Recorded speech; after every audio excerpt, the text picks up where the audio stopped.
आज ही ओला dock app download करें। ओला dock, doctor का अपॉइंटमेंट आसानी से। मेरा नाम डॉक्टर फातिमा नियाजी है और मैं फिजियोथेरापिस्ट हूँ। मैं किंग एडवर्ड मेडिकल कॉलेज से ग्रेजुएट हूँ और उसके बाद मैंने वहाँ से एमफिल इक्विवेलेंट डिग्री हासिल की और मैंने रिफ़ा मेडिकल कॉलेज से, रिफ़ा इंटरनेशनल से फिर एमएस किया है। और मैं 2 जगह प्रैक्टिस करती हूँ, गार्डन टाउन में और DHA Adil hospital, main boulevard, Lahore में। आज हम एक ख़ास टॉपिक ख़वातीन के हवाले से लेके आए हैं, क्योंकि जिसमें ये है कि जब एक नॉर्मल डिलीवरी होती है तो उसके एक अलग प्रोटोकॉल है, और जब आपका सेक्शन होता है तो उसके बाद और उसके होने वाले मसाइल का अलग से ट्रीटमेंट होता है और उसका अलग प्रोटोकॉल होता है। इसमें यह है कि सेक्शन के बाद जब आपकी डिलीवरी नॉर्मल नहीं होती, ऑपरेट होता है, सेक्शन होता है, आप एनेस्थीसिया से गुजरते हैं, स्पाइनल इंजेक्शन से गुजरते हैं, तो उस में आपकी लेग्स में, सी सेक्शन के बाद आपकी लेग्स में और कमर में अगर दर्द होती है तो वो क्यों होती है, उसकी वजूहात क्या हैं, उसके लिए एहतियातें कौन कौन सी फीमेल को करनी चाहिए, उसके लिए उसको कौन से वीक पे कौन कौन सी एक्सरसाइजेज शुरू करनी चाहिए, उसको डाइट क्या लेनी चाहिए और उसको अपना पोस्चर किस तरीके से रखना चाहिए, ब्रेस्ट फीडिंग के दौरान कैसे करना चाहिए और उसने अपने आप को मोबिलाइज कैसे करना है और बैक टू नॉर्मल जो है लाइफ की तरफ वो सेक्शन वाली फीमेल जो है वो कैसे आएगी। इस पर हम ज़रा डिटेल से बात कर लेते हैं।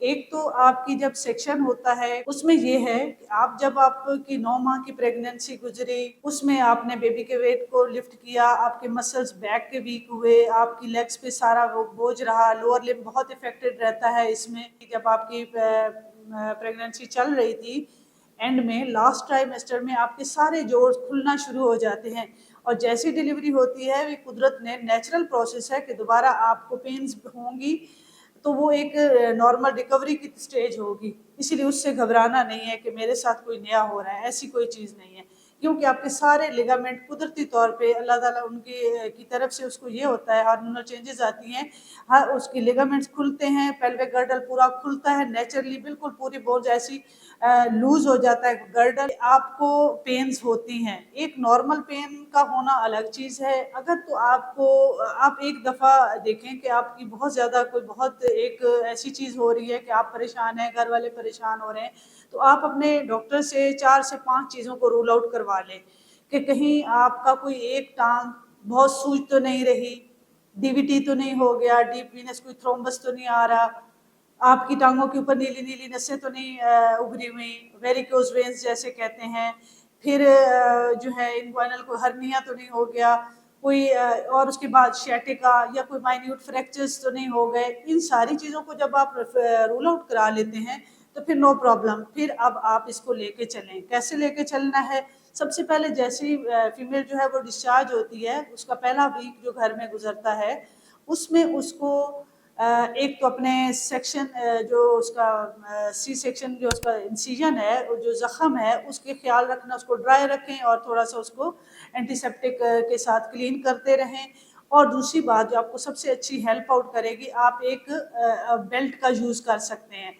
उससे ये होगा, उसमें लंबोसेक्रल बेल्ट भी हो सकती है जिसके पीछे से स्ट्रैप लगे होते हैं, वो सपोर्ट करके रखेगी, वो फीमेल अपने इर्द गिर्द बांध लेती है, तो उससे ये होता है कि उसकी कम से कम एक तो स्टैंडिंग पोस्चर ठीक हो जाता है, वो बिल्कुल झुकती नहीं है या सहारे नहीं लेती, तो इस तरह से वो अपने आप को बिल्कुल बांध के कवर कर लेती है बेल्ट के साथ। ठीक है, उसमें एब्डोमिनल बेल्ट अलग होती है, वो बिल्कुल ऐसे स्ट्रैप होता है, लेकिन जो लंबोसेक्रल बेल्ट होती है उसका बड़ा शेप पीछे पैड बना हुआ होता है, तो उसको बांध के वो मूवमेंट कर सकती है। और अपना वॉशरूम में जाना 2 से 3 मिनट की, पहले हफ्ते में 5 मिनट 7 मिनट बढ़ाते जाएं और वॉक कर ले, वॉशरूम आना जाना नॉर्मल। उसके बाद फिर वो बेड पे आती है, तो उसकी सिटिंग का पोस्चर कैसा होना चाहिए, उसको पीछे पिल्लो लगाएं, वो बैठे, अगर आलती पालती मार के बैठती है तो दोनों साइडों पे कुशन तकिए लगाकर बैठे, फुली सपोर्टेड बैठे। हमारा क्योंकि टॉपिक लेग्स पेन है, तो हम इन चीज़ों को थोड़ा सा कम करते हुए आगे जाते हैं। उसमें ब्रेस्ट फीडिंग का मैं पोस्चर बता देती हूँ कि आपने क्या करना है, फीमेल जब बैठे क्रॉस करके अपने बेबी के नीचे एक पिल्लो रखे और बेबी को उसके ऊपर होल्ड करे और अपनी दोनों टांगों, घुटनों के नीचे जो उसने ऐसे चौकड़ी मारी हुई है उधर भी तकिए रख के, पीछे कमर के तकिया लगा के, तो वो पूरी फुली सपोर्टेड, आर्म्स के नीचे भी रख ले, फुली रेस्ट में बैठे, ऐसे बैठे जैसे जैसे ये ऐसे बैठे, तो उसको यानी कि कमर पे भी स्ट्रेस नहीं आएगा और उसकी जो है नेक और शोल्डर्स ये भी फ्री रहेंगे, गर्दन भी उसकी रिलैक्स रहेगी, कंधे रिलैक्स रहेंगे। और फीडिंग फीडिंग क्योंकि कई दफ़ा दिन में होता है तो वो बैठ के फीडिंग ज़्यादा अच्छे तरीके से करा सकती है। उसकी डाइट जो है फीमेल क्योंकि बहुत ज़्यादा ब्लीडिंग वगैरह हो चुकी होती है, उसकी डेफिशिएंसी उसको खुराक की नहीं होनी चाहिए। टांगों में दर्द, एनीमिया, अगर बहुत ज़्यादा खुराक की कमी, न्यूट्रिशनल पुअर न्यूट्रिशन अगर उसकी चल रही है, उसको अच्छा सही सेहतमंद हाई प्रोटीन खाना नहीं मिल रहा, कैल्शियम, दूध, इस तरह की चीज़ें नहीं मिल रही, तो उसकी टांगों में वीकनेस, उसकी वजह से भी दर्द हो सकती है। उसमें सिंपल कानून है, आप सॉफ्ट डाइट लें, मिर्च मसाले स्पाइसी चीज़ों से गुरेज करें, ज़्यादा पानी पिएं, हाई न्यूट्रिशन फ्रूट खाएं, दूध पिएं और धूप का एक्सपोजर भी लें अगर मौसम के लिहाज से। तो उससे ये होगा कि आपकी जो सेहत, जनरल हेल्थ जो है वो इम्प्रूव होगी, तो टांगों में दर्द नहीं होगा। ठीक है। उसके बाद जब आप देखें कि आपको इस दौरान में आपने खुराक जो है वो बहुत ज़्यादा हार्ड स्पाइसी वगैरह नहीं ली, खाना वाना इस तरीके से लिया, एक बैलेंस डाइट ली है, टांगों में दर्द होती है, उसमें आप एक तो देखें कि आपको कमर में दर्द नहीं होनी चाहिए, आपको कॉन्स्टिपेशन नहीं होनी चाहिए। वो होती है तो आप फ़ौरन अपने डॉक्टर से मशवरा करें, दूध में सबोल डालें, मिल्क पिएं, फाइबर डाइट लेंगे, फ्रूट ले रहे होंगे तो कॉन्स्टिपेशन नहीं होगी। ये देखना है कि आपको कॉन्स्टिपेशन नहीं है। फिर खांसी, कफ और स्नीजिंग में आपको कफ, और अगर तो आपका गला खराब हो गया है, खांसी हो रही है, तो आपको कमर में दर्द इससे झटका नहीं लगना चाहिए। आप फ़ौरन एक तकिया पकड़े, तकिए को ग्रैब करें और अपनी खांसी को थोड़ा सा वो जो साउंड उसकी खांसी की आती है और पूरे बॉडी को झटका लगता है और छींक में झटका लगता है, उससे बचना है अपने आप को। इस तरह फिर हम देखते हैं कि हम अगर इसको 2 से 3 हफ्तों की तरफ आए तो अब हम कौन सी जेंटल एक्सरसाइजेज की तरफ जाएं। पहली बात तो ये है कि आप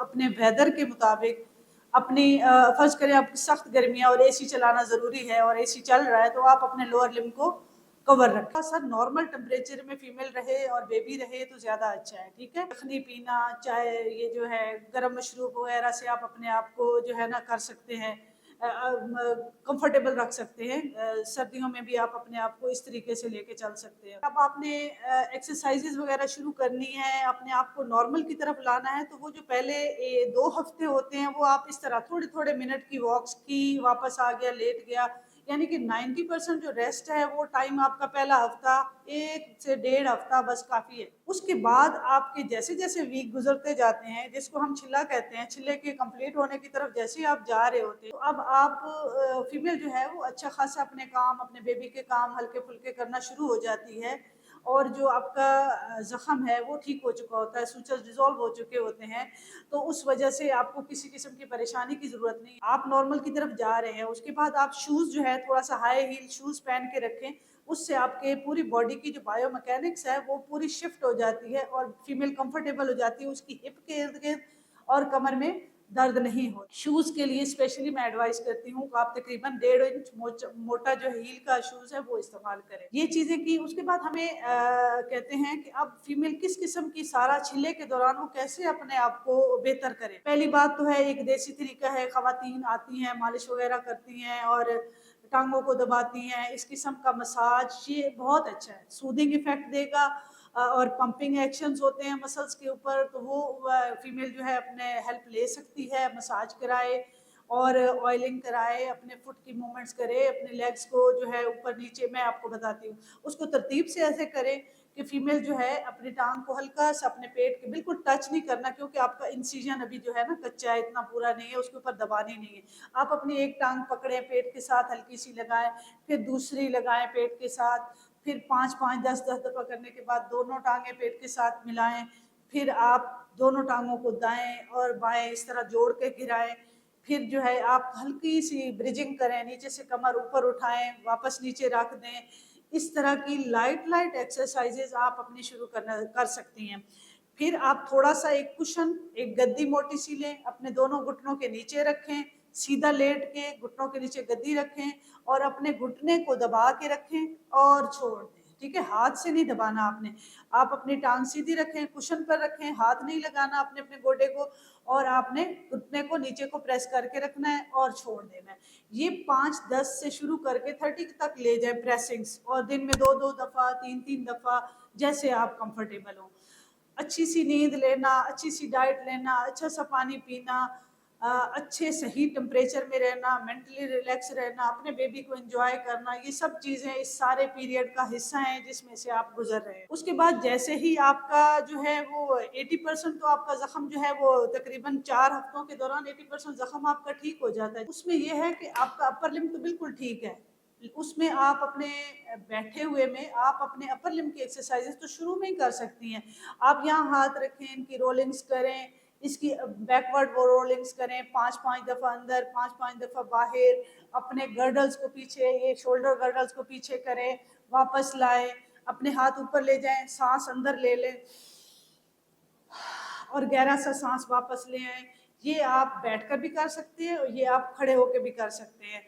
बड़े बड़े गहरे गहरे सांस लेना, ये सब कुछ आपको रिलैक्स करेगा, आपके नेक के मसल रिलैक्स होंगे कि आप फीमेल जो है स्ट्रेंथनिंग की तरफ जानी चाहिए। उसमें हमें जो जिम और दूसरी एक्सरसाइजेस की तरफ फीमेल को बहुत शौक होता है, जी मैंने डिलीवरी हो गई, सेक्शन हो गया, इतना टाइम गुजर गया, मुझे कब जिम ज्वाइन करना चाहिए? तो आपको ऑलमोस्ट 3 महीनों के बाद जो है उस तरफ जाना है। बेहतर है कि आप अपना स्टार्ट का फेज घर पर गुजार के जाए और वो फेज आपको चाहिए अब कोर स्ट्रेंथनिंग। कोर होते हैं इंटरनल मसल्स के लिए आप करें, उसमें हम एक पेल्विक फ्लोर मसल्स पे एक नेक्स्ट वीडियो बना लेंगे, उसमें पेल्विक फ्लोर के मसल्स को एट होम कैसे स्ट्रेंथन किया जा सकता है। अब आप जो है उसमें जाए, मसल्स आपके बैक के, आपके लेग्स के ये टोन अप होना शुरू हो जाएंगे, ठीक है। एब्स मसल्स और जो कोर के मसल्स हैं 3 महीनों के बाद इस पे काम किया जाए तो ज्यादा अच्छा है, ठीक है। आपने बैक की एक्सरसाइजेस में वो सीधा लेट के ये किया, जब हमारे 3 महीने गुजर जाएंगे तो फिर हम उल्टे लेट के भी कमर की थोड़ी थोड़ी एक्सरसाइजेस शुरू करेंगे। इसी तरह फिर हमने जब टांग एक एक सीधी ऊपर उठाई, फिर दूसरी उठाई, 10-10 दफा हमने हिप की मूवमेंट कर ली। फिर नी के लिए आपको बताया कि आप नीचे कुशन रखें, अपनी प्रेसिंग करें, घुटने की तो एक्सरसाइज हो गई। फिर घुटने को जो है आप अपने पाँव के पंजों को आगे पीछे खींचें ताकि आपके जो नीचे काफ मसल है, ये टांगों की बात हो रही है, ठीक है, ये आपका पाँव है, ये आपके टांग के मसल है, अपने पाँव को पूरा स्ट्रेच करके रखें, पीछे करें, पाँव के सर्कल बनाएं, अंदर और 5 दफा बाहर और 5 दफा अंदर, ठीक है। ये करने के बाद आप जो है अपनी सिटिंग में इस एक्सरसाइज को कर सकते हैं। आप बैठ जाए, पाँव को स्ट्रेच कर लें, टांग उठाएं, वापस रखें, ये चीज़ें, ठीक है जी। इसमें अगर आप कुछ और पूछना चाहें तो आप जो है कमेंट कर सकते हैं इस वीडियो पे। और मेरे से अगर अपॉइंटमेंट लेना चाहते हैं तो मैं 2 जगह बैठती हूँ, एक तो Adil hospital DHA main boulevard Lahore में और एक गार्डन टाउन में। तो आप ओला डॉग के प्लेटफॉर्म से आप मेरे से अपॉइंटमेंट ले सकते हैं, ऑनलाइन अपॉइंटमेंट बुक करा सकते हैं। अल्लाह हाफिज। पाकिस्तान के टॉप डॉक्टर्स के साथ अपॉइंटमेंट बुक करें, वो भी पेशेंट फीडबैक देखते हुए। आज ही ओला डॉग ऐप डाउनलोड करें। ओला डॉग, डॉक्टर का अपॉइंटमेंट आसानी से।